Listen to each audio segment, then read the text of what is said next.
They know your horoscopes. They're horror scopes for a reason. They tell you of horrors. These are horror stories that they are trying to write.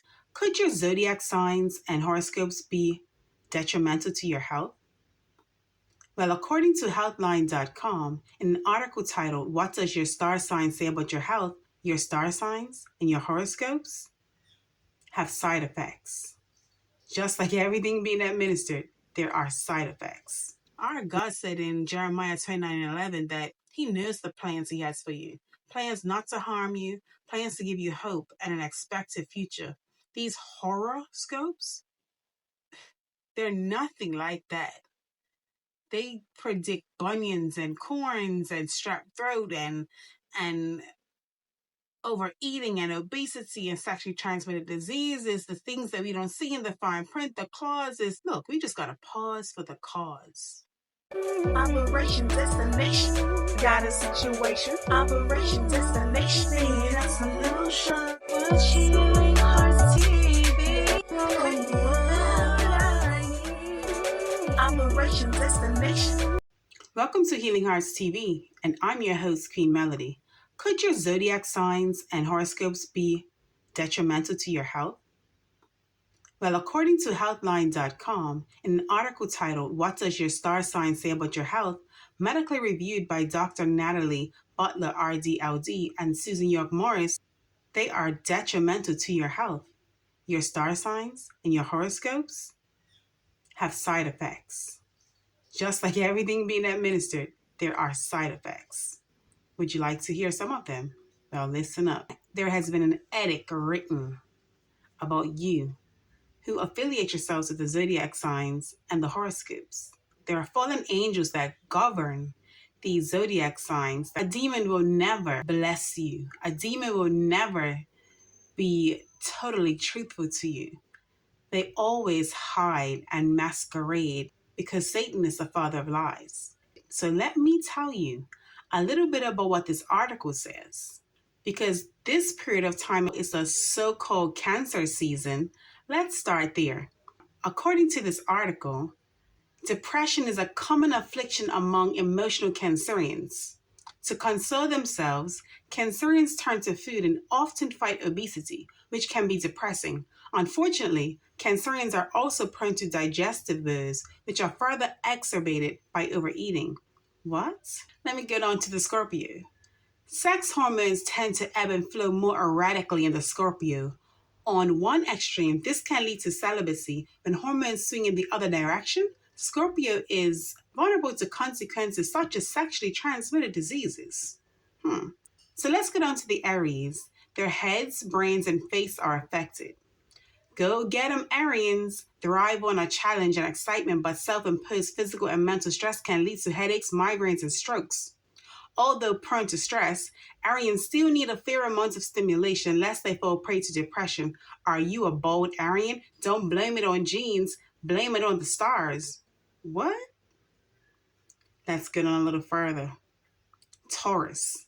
So your neck, ears, and throats are affected. The bull can be brought down by colds, sore throats, and earaches. Because of the sign's emphasis on the throat, many Taurians are fine singers and musicians. If you're a Taurian and you find that you become sluggish and gaining weight for no obvious reason, you could have an underactive thyroid. Wait, what? Are you guys accepting this stuff out here? Because I've long stopped accepting this. Gemini, lungs, shoulders, arms, and hands that I used to think I was, but I am not. I am a child of God. So poor Gemini is plagued by hay fever, colds, and coughs. When not bogged down with respiratory problems, gregarious Gemini speak with their hands and arms, often throwing their necks out of whack. That's crazy.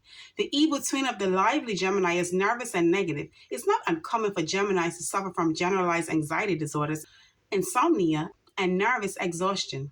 This is just all so crazy for me. When I found this stuff, I was just like, wowed that these curses have been written in history against the persons that have affiliated themselves with the zodiac star signs and horoscopes. They don't tell you this stuff.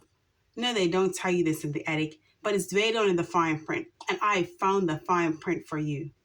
Pisces, your nervous system, your feet, and your thalamus are affected. Sensitive Pisces often word themselves sick. This isn't difficult to do because Pisces often have weak immune systems. If you're a Pisces, you likely have corns, bunions, and athlete's foot.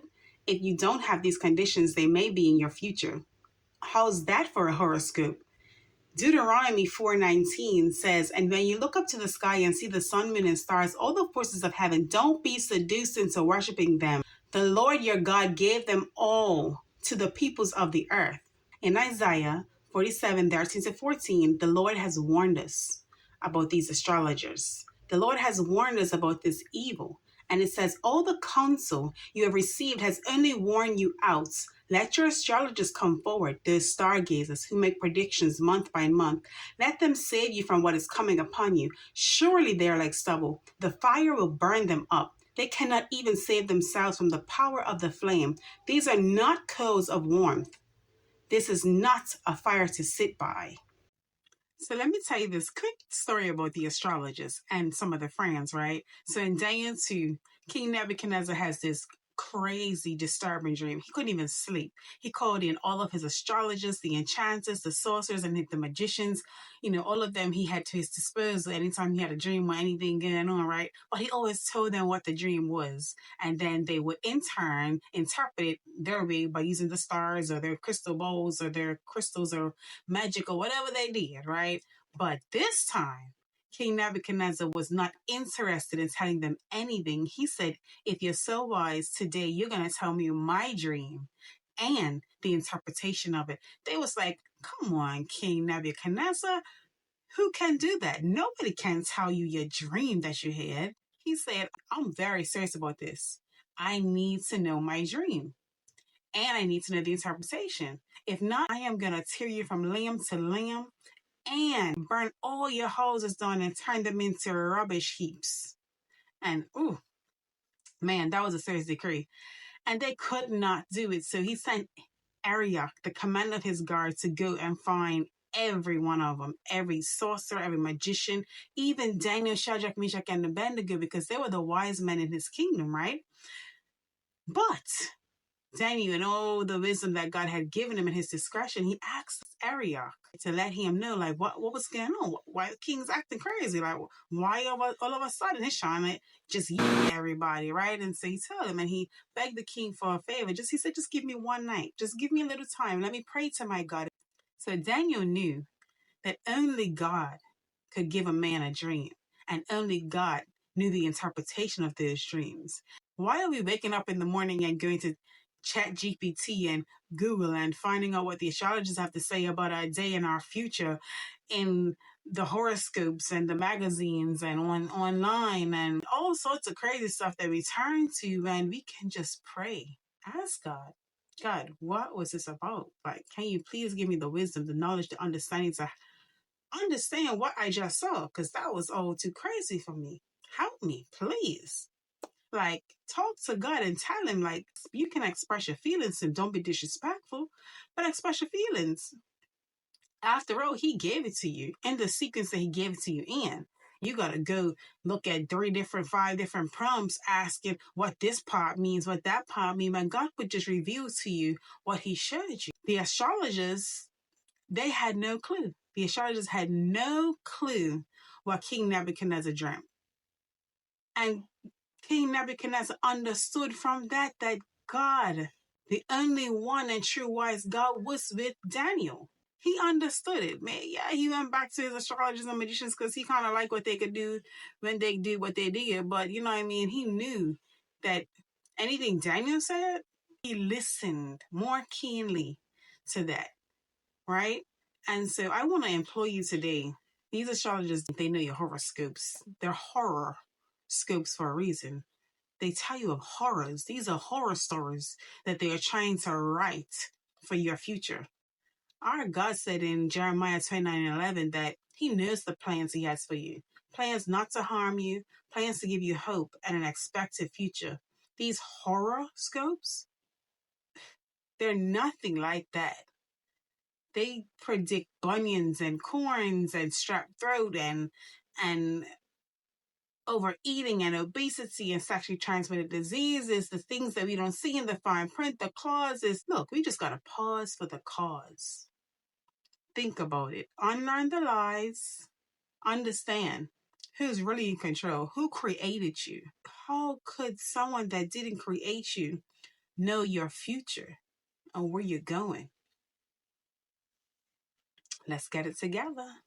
This is Healing Hearts TV, and I'm your host, Queen Melody. See you next week. Operation Destination. Got a situation. Operation Destination. Need a solution. What's Healing Hearts TV? Operation Destination. Got a situation. Operation Destination. Need a solution.